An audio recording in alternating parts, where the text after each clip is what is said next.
Sarah Matthews stared at the pregnancy test in her trembling hands, her heart beating so fast she thought it might explode. The two pink lines were clear as day, even in the dim light of her small bathroom. She took 3 deep breaths, just like her cheerleading coach had taught her to do before big competitions, but this time it didn't help calm her nerves. Outside, the autumn leaves were falling from the trees, creating a beautiful orange and red carpet on her front lawn. It was just another normal Wednesday morning in October for everyone else at Riverside High School, but for Sarah, it was the day her whole world turned upside down. "Sarah, you're going to be late for school." Her mother's voice called from downstairs. The 17-year-old quickly wrapped the test in toilet paper and buried it deep in the trash can. She splashed cold water on her face, trying to hide the fact that she'd been crying.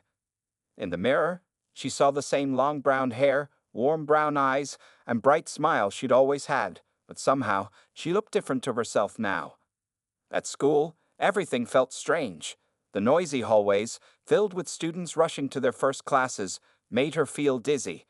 Her best friend Emma waved from their usual meeting spot by the lockers, but Sarah walked straight past her, unable to face anyone just yet. During first period biology, Sarah couldn't focus on Mr. Parker's lecture about cell division. Instead, she counted backward in her head, trying to remember when this could have happened. The realization hit her like a truck. She knew exactly when, and with whom. The thought made her stomach turn. By lunchtime, Emma had cornered her in the bathroom. "What's going on with you?" she asked, genuine concern in her voice. "You've been acting weird all week, and now you're ignoring me." Sarah broke down. The tears she'd been holding back all morning came rushing out. Emma hugged her tightly, not saying a word until Sarah was ready to talk. When Sarah finally whispered the truth, Emma's eyes went wide. "Who's the father?" Emma asked quietly. Sarah shook her head firmly. "I can't tell anyone. Please, Emma, you have to promise not to tell anyone about this, not even your mom." Emma promised, but Sarah could see the worry in her friend's eyes. Over the next few days, the secret felt like it was eating Sarah alive. Her grades started to slip. She got a C on her math test, something that had never happened before. Her mother noticed she wasn't eating properly and kept asking if she was coming down with something. 2 weeks after discovering the pregnancy, Sarah finally gathered the courage to tell her mother. It was a Sunday evening, and her mom had just returned from her shift at the hospital, where she worked as a nurse. Sarah walked into the kitchen, where her mother was making a cup of tea. "Mom," Sarah's voice cracked. "I need to tell you something." Her mother took one look at her daughter's face and sat down at the kitchen table. "What is it, sweetheart?" The words came out in a rush, followed by more tears. Her mother sat in shocked silence for what felt like hours, but was probably only a minute. Then, to Sarah's surprise, she got up and hugged her daughter tightly. "We'll figure this out together," she whispered, though Sarah could hear the tremor in her voice. "But Sarah, I need to know who the father is." Sarah pulled away, wrapping her arms around herself protectively. "I can't tell you, Mom. Please don't ask me." The next day at school, the whispers started. Somehow, someone had found out. Maybe they'd noticed her running to the bathroom every morning, or perhaps they'd overheard her conversation with Emma. High school had a way of turning secrets into public knowledge overnight. As Sarah walked down the hallway, she could feel eyes following her. Some people looked away when she caught them staring, while others openly pointed and whispered. Her former friends from the cheerleading squad huddled together, giving her looks that mixed pity with judgment. Only in her advanced English class did she feel any peace. Mr. Cooper, with his kind blue eyes and understanding smile, treated her the same as always. When she started feeling sick during class, he quietly gave her permission to step out without drawing attention to her. He was the only teacher who didn't look at her differently when the rumors started spreading. By the end of that first week, everyone knew Sarah Matthews was pregnant. What they didn't know, what they couldn't possibly guess, was the shocking truth about who the father was. Sarah was determined to take that secret to her grave, no matter what it cost her. November brought cold winds and darker days to Riverside High School. Sarah Matthews, now 8 weeks pregnant, felt the chill more deeply than just the weather. The once popular cheerleader now walked the halls alone, her former friends turning away whenever she approached. During lunch breaks, she stopped going to the cafeteria. The smell of food made her sick, and she couldn't stand the stairs anymore. Instead, She found peace in the library, hiding between tall bookshelves where nobody could see her eat her plain crackers, the only thing that helped with her morning sickness. One Tuesday afternoon, while Sarah was sitting alone in her usual corner of the library, Emma tried once again to get answers from her best friend.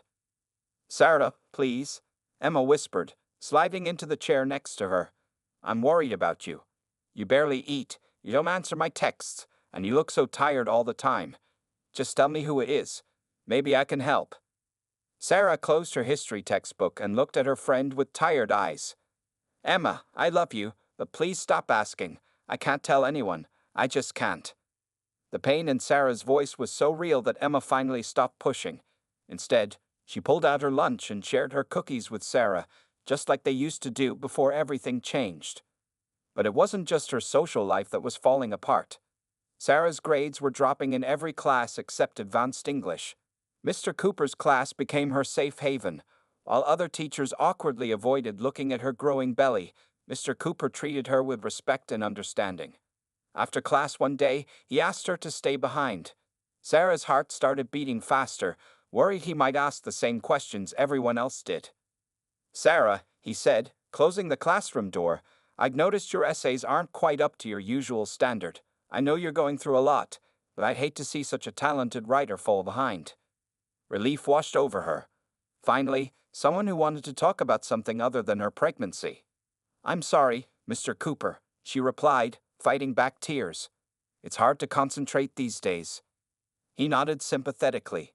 "I understand. Look, I run a study group after school on Thursdays. Why don't you join us? It might help you stay focused."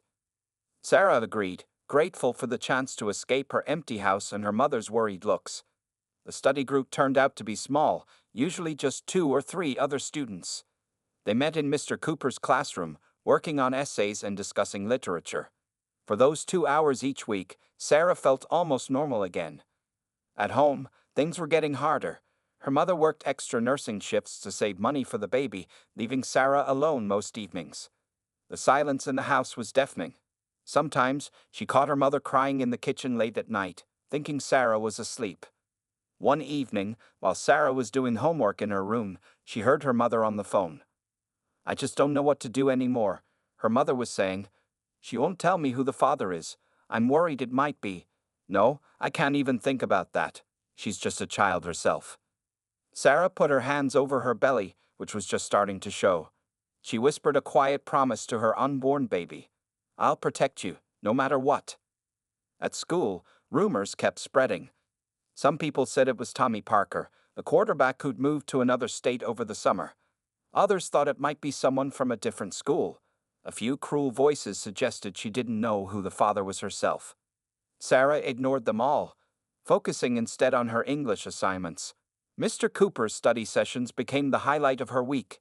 He never looked at her with pity or judgment, only with encouragement and respect. When she wrote a particularly good essay about the Scarlet Letter, he praised her understanding of the protagonist's isolation. "You have a gift for understanding complex emotions," he told her after class one day. "Don't let anyone make you feel ashamed of your situation. Great writers often draw from their own experiences." His words made her feel stronger, but they also made her stomach twist with guilt. Every time he smiled at her, every time he offered kind words of support, she felt the weight of her secret grow heavier. By the end of November, Sarah had completely withdrawn from her old life. No more cheerleading practice, no more weekend shopping trips with friends, no more family dinners with her mom's friends from the hospital. Her world had shrunk to 3 places: home, school, and Mr. Cooper's classroom. What nobody realized was that her isolation wasn't just about avoiding gossip or hiding her shame. It was about protecting a secret that could destroy more lives than just her own. December arrived with heavy snow and holiday decorations all over Riverside. Sarah Matthews, now in her 3rd month of pregnancy, sat in her bedroom watching snowflakes fall outside her window. Her phone buzzed for the 5th time that evening. Another message from Emma. "I know you're reading these messages, Sarah. I saw you crying in the bathroom today. Please let me help." Sarah picked up her phone, her fingers hovering over the keyboard. Emma had been trying so hard to stay close, even when Sarah kept pushing her away. Finally, she typed back, "Can you come over?" 20 minutes later, Emma climbed the familiar stairs to Sarah's bedroom, carrying a paper bag filled with Sarah's favorite snacks. She found her best friend curled up in bed, wearing an oversized sweater that barely hid her growing bump. "Your mom let me in," Emma said, sitting on the edge of the bed. "She looks tired." Sarah nodded sadly. "She's working double shifts at the hospital now. Says we need to save money for the baby, but I know she's also avoiding being home. She can barely look at me anymore."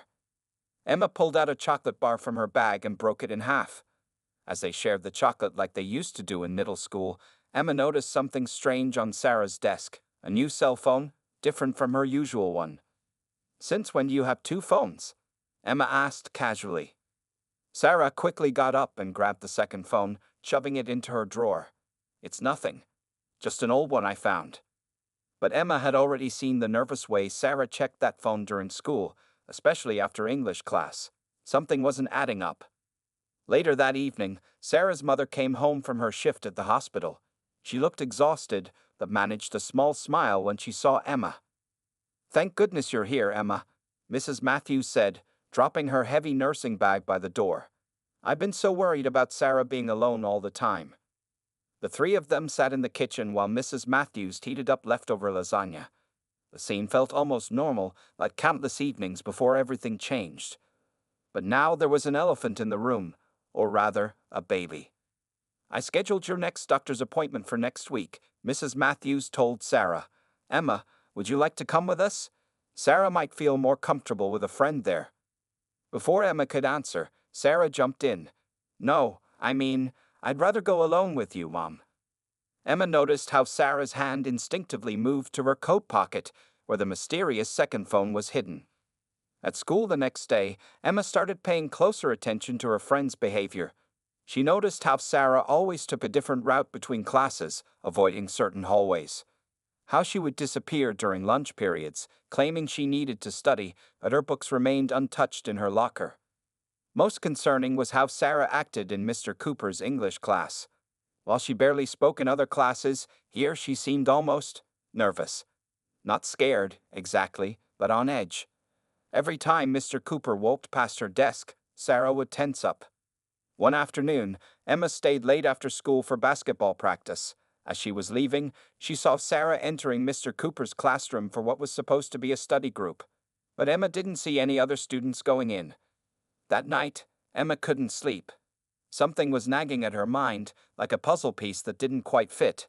She remembered how Sarah used to be, confident, happy, always chatting about boys and future plans. Now she was like a different person, jumping at small noises and constantly checking that second phone. The next morning, Emma arrived at school early and waited by Sarah's locker. When her friend arrived, Emma noticed dark circles under her eyes and tear stains on her cheeks. "Sarah," Emma said quietly, "I know you're protecting someone, but what if you're protecting the wrong person?" Sarah's face went pale. "You don't understand, Emma. Nobody can know. Lives would be ruined."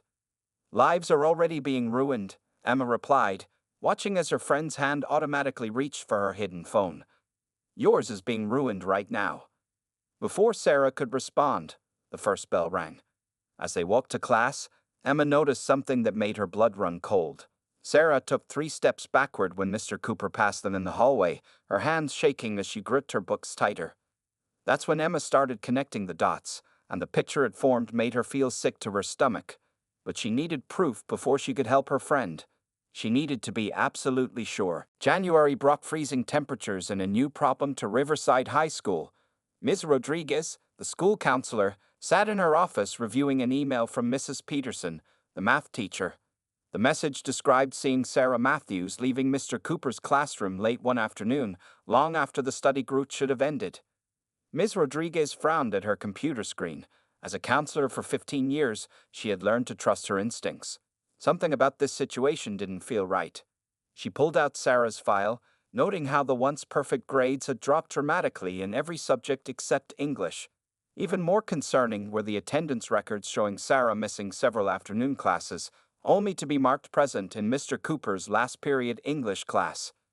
Down the hall, Sarah sat in the bathroom stall, holding her secret phone. A message lit up the screen. "Meet me after the study group today. We need to talk about our future." Her hands shook as she deleted the message. At 4 months pregnant, her condition was becoming harder to hide. The loose sweaters and baggy hoodies couldn't conceal it much longer. During lunch period, Ms. Rodriguez called Sarah to her office. Sarah's heart pounded as she walked through the door, wondering if somehow someone had discovered the truth. "Sarah, how are you feeling?" Ms. Rodriguez asked kindly, gesturing for her to sit down. "I've noticed you've been missing some classes." "I'm fine," Sarah replied quickly, too quickly. "Sometimes I just don't feel well because of, you know." She placed a hand on her growing belly. "I understand," the counselor said, watching Sarah's face carefully. "But I'm concerned about these absences. And I noticed you're spending a lot of time in Mr. Cooper's study group." Sarah's face went pale. "The study group helps me keep my grades up. Mr. Cooper is a good teacher." "Is that all he is?" "A teacher."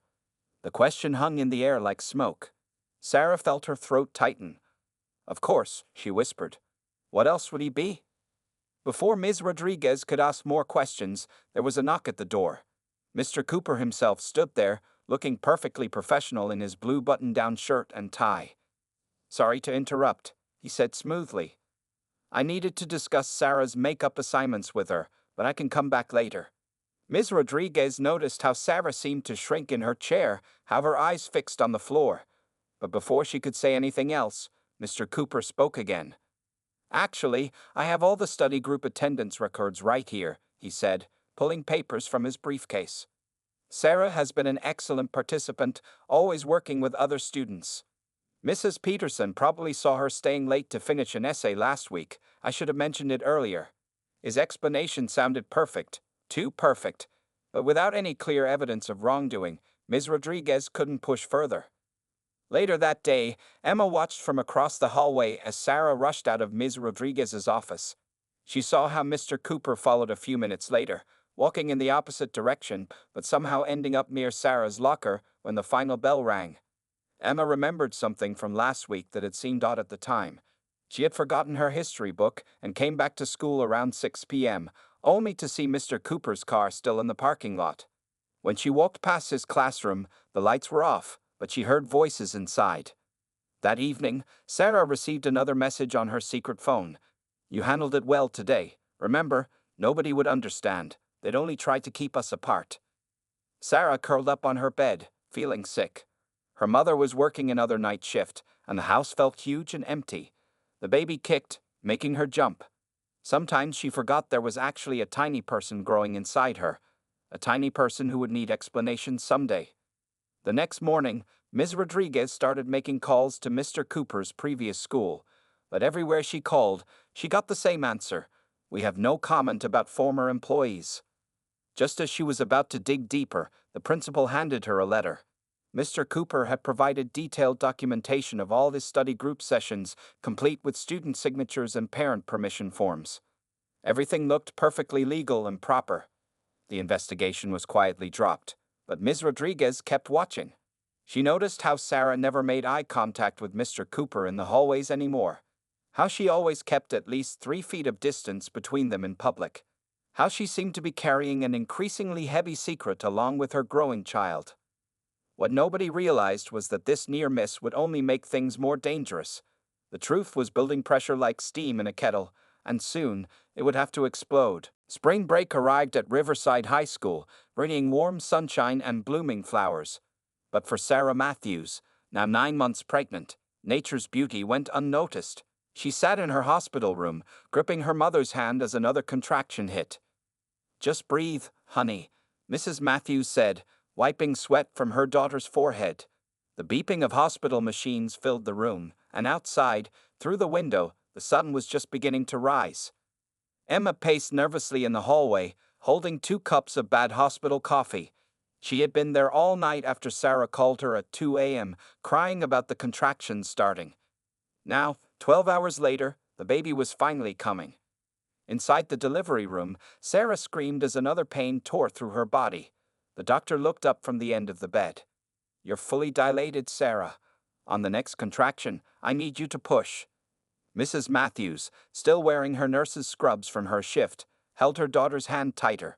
She had seen hundreds of births in this same hospital, But watching her 17-year-old daughter go through this was different. It broke her heart. "I can't do this," Sarah cried, tears streaming down her face. "I'm so scared, Mom."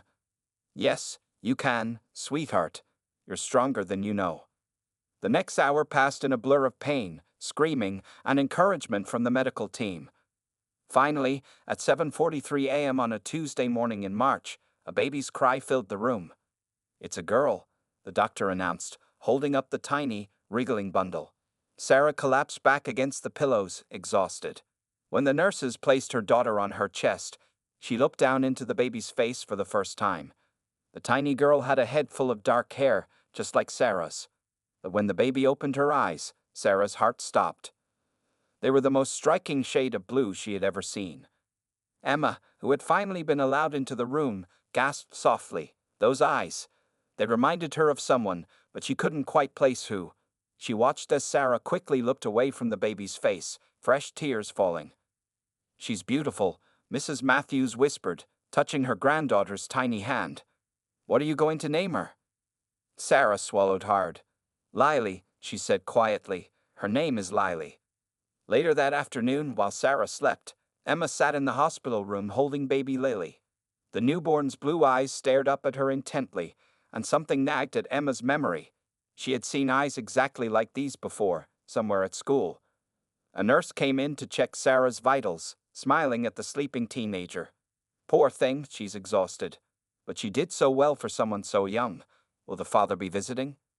The question hung in the air like a dark cloud. Mrs. Matthews, who was organizing some baby clothes in the corner, stiffened. "No," she said firmly, "he won't be." Emma noticed how Sarah's hand twitched in her sleep at these words, and how her face twisted as if having a nightmare. That evening, while Mrs. Matthews went to get dinner from the cafeteria, Emma sat with her best friend.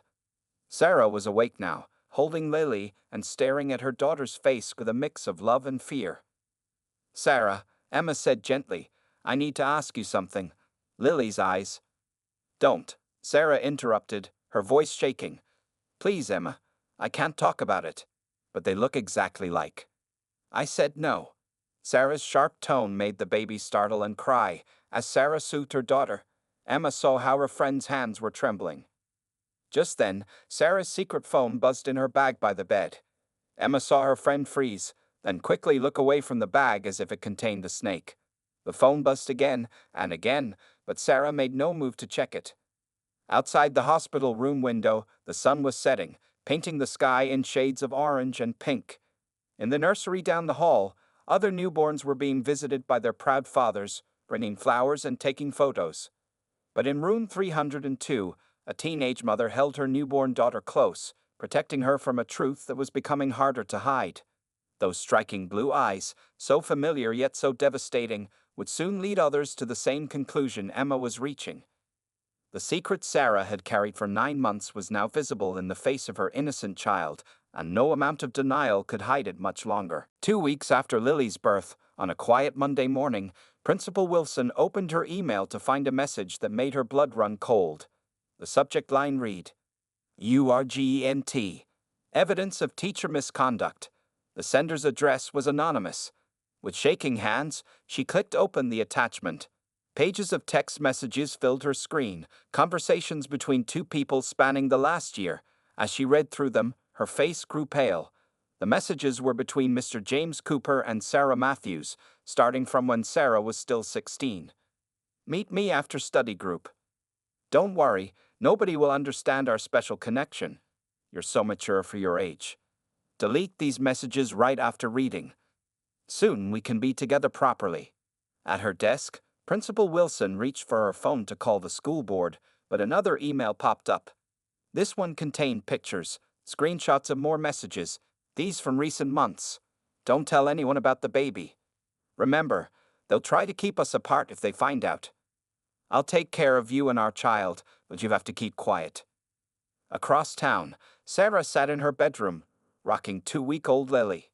The baby's blue eyes, exact copies of her father's, stared up at her. The secret phone lay silent in her drawer. She hadn't checked it since giving birth, couldn't bear to see his messages anymore. Emma sat cross-legged on Sarah's bed, watching her friend with the baby. She had spent the last 2 weeks gathering evidence, saving screenshots, and building up the courage to do what needed to be done. This morning, she had finally sent those anonymous emails. "Sarah," Emma said quietly, "I need to tell you something." Before she could continue, Sarah's regular phone rang. It was her mother, calling from the hospital where she worked. "Sarah, honey." Mrs. Matthews's voice was urgent. "The school board just called me. They're launching an investigation into Mr. Cooper. They know about the messages, about everything." Sarah's face went white. Lily began to cry, sensing her mother's distress. "No, no, no," Sarah whispered. "This can't be happening." At Riverside High School, chaos was unfolding. Mr. Cooper had arrived that morning as usual, but within an hour, police officers were escorting him from the building. Students pressed against classroom windows, recording videos on their phones as their popular English teacher was led to a police car. In the school office, Detective Martinez sat with Principal Wilson, reviewing the evidence. "These messages go back months," she said grimly. "This was carefully planned grooming of a minor." Principal Wilson put her head in her hands. How did we miss this? He was so respected, so popular with students and parents alike. The detective's phone buzzed. "Mr. Cooper's gone," she said, reading the message. "He cleaned out his house this morning. Left a note saying he was going to visit family in Canada." Sarah sat frozen on her bed as Emma finally confessed to sending the emails. "I had to do it," Emma said, tears running down her face. "He was manipulating you. Using you. What he did was wrong, Sarah. So wrong." "You don't understand," Sarah cried, holding Lily closer. "He said he loved me. He promised we'd be a family." "Sarah, listen to me." Emma moved closer, putting her arm around her friend. "Real love doesn't hide. Real love doesn't make you keep secrets or threaten you. Real love doesn't take advantage of a 16-year-old student." As if understanding the weight of the moment, baby Lily stopped crying. Her bright blue eyes, the eyes that had helped Emma finally piece everything together, blinked up at them. Sarah's phone kept ringing with calls from reporters, school officials, and police. But it was the silence of the secret phone that spoke volumes. Mr. Cooper had disappeared, leaving her alone to face the storm.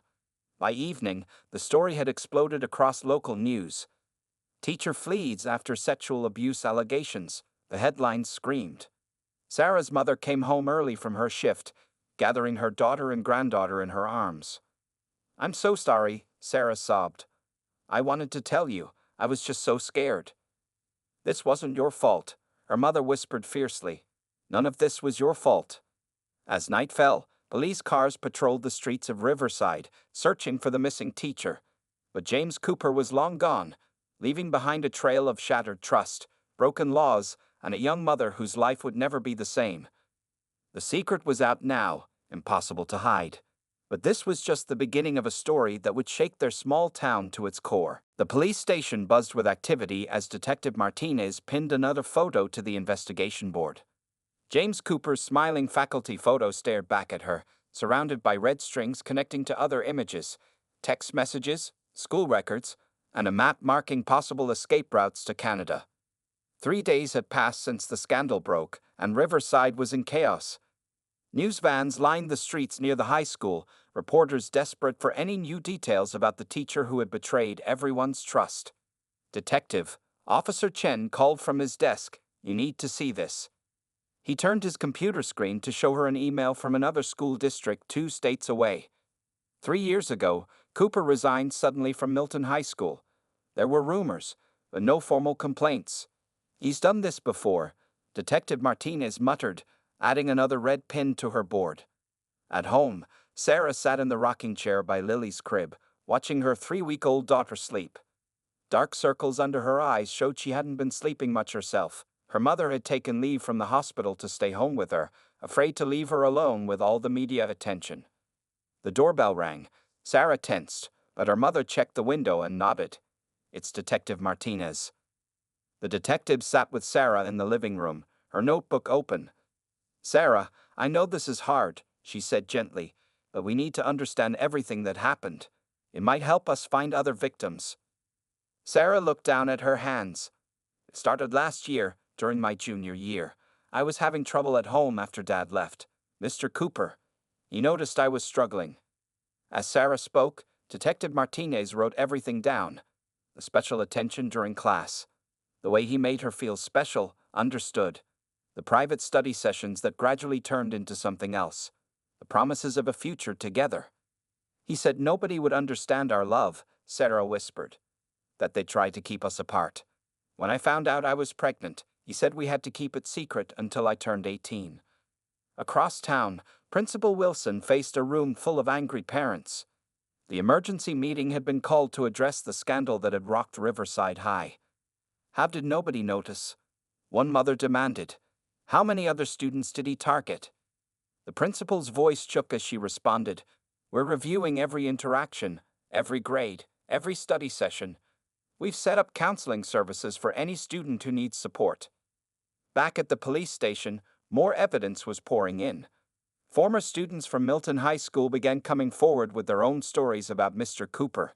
Each story followed the same pattern: a vulnerable student, special attention, secret messages, and threats to keep quiet. Emma sat with the investigators, sharing everything she had noticed over the past months. The way Sarah changed her routes between classes, the secret phone, the strange behavior in English class. I should have realized sooner, Emma said, wiping tears from her eyes. I was so focused on being a supportive friend that I missed all the warning signs. You did realize? Detective Martinez assured her. Your anonymous tip stopped this from happening to anyone else. That evening, the local news broke another story. Police had found Mr. Cooper's car abandoned at a bus station near the Canadian border. Inside was a letter addressed to Sarah. Detective Martinez read the letter first, her face growing darker with each line. It was full of manipulation, claims of love mixed with subtle blame, promises tangled with threats, classic predator behavior. Sarah's mother stood in the hospital hallway, talking to her daughter's therapist. She barely sleeps, Mrs. Matthews said. She keeps saying it's her fault, that she ruined his life. How do I help her understand that she's the victim here? The investigation expanded beyond Riverside. 3 more schools, 3 more cities where James Cooper had taught. In each place, detectives found similar patterns, similar stories, similar pain left in his wake. Late that night, as Sarah fed Lily in the quiet darkness of her room, she heard the news on the TV downstairs. They had found another victim from 2 years ago, another young girl who had kept quiet out of fear and shame. For the first time since everything exploded, Sarah felt something other than fear and guilt. She felt anger. Anger at the man who had manipulated her, who had done the same to others before her. Anger that gave her strength. Tomorrow, she decided, she would tell Detective Martinez everything. Every detail, every message, every lie. Not just for herself, but for all the others who had been too scared to speak up. The investigation was far from over, but the truth was finally coming to light, one brave voice at a time. 2 years had passed since the scandal that shook Riverside. The courtroom was packed as Sarah Matthews, now 19, walked to the witness stand. Baby Lily, almost 2 years old, stayed with Emma in the hallway, her bright blue eyes now a reminder not of shame, but of survival. James Cooper sat at the defendant's table, finally caught after his failed escape to Canada. He looked smaller now, less threatening than the charming English teacher who had once held so much power over his students. Please state your name for the court, the prosecutor said. Sarah took a deep breath, her voice stronger than anyone expected. Sarah Elizabeth Matthews. For the next 2 hours, Sarah told her story. She described how a trusted teacher had manipulated her when she was most vulnerable, how he had used her grief over her parents' divorce to get close to her, and how he had convinced her that their love was special. In the gallery, Mrs. Matthews wiped tears from her eyes. Next to her sat 3 other mothers, their daughters also victims from different schools. Sarah's courage in coming forward had inspired others to break their silence. After Lily was born, Sarah testified, looking directly at Cooper. I realized what real love was. It's not secrets. It's not shame. It's not a grown man manipulating a child. Real love is what my mother showed me when she worked double shifts to support us. What my best friend showed when she risked our friendship to protect me. What I feel every time I look at my daughter. Outside the courthouse, reporters gathered to cover what had become a landmark case. The story had grown beyond Riverside, sparking national conversations about student safety and teacher misconduct. Principal Wilson had implemented strict new policies at Riverside High School: security cameras in all hallways, no private tutoring sessions without another adult present, regular training for staff to recognize grooming behaviors. Emma sat in the hallway, bouncing Lily on her knee. The little girl had her mother's dark hair and determination, but those blue eyes remained a testament to the truth that had finally set Sarah free. "Your mommy is the bravest person I know," Emma whispered to Lily. Back in the courtroom, the prosecutor displayed the evidence: hundreds of text messages, emails, and testimonies from other victims spanning 15 years and 4 different schools. Cooper's lawyer tried to paint Sarah as mature for her age, as someone who had pursued his client. But Sarah's clear, steady voice cut through the lies. "I was a child," she said firmly. "A child who trusted her teacher. A child who needed guidance, not exploitation." The jury took only 6 hours to reach their verdict: guilty on all counts. When the judge announced the 30-year sentence, Sarah felt a weight lift from her shoulders. Outside the courthouse, Sarah held Lily close as reporters called out questions. Emma and Mrs. Matthews stood beside her like guards. "I want to say something," Sarah told the cameras. "To any other student who might be going through what I went through, it's not your fault.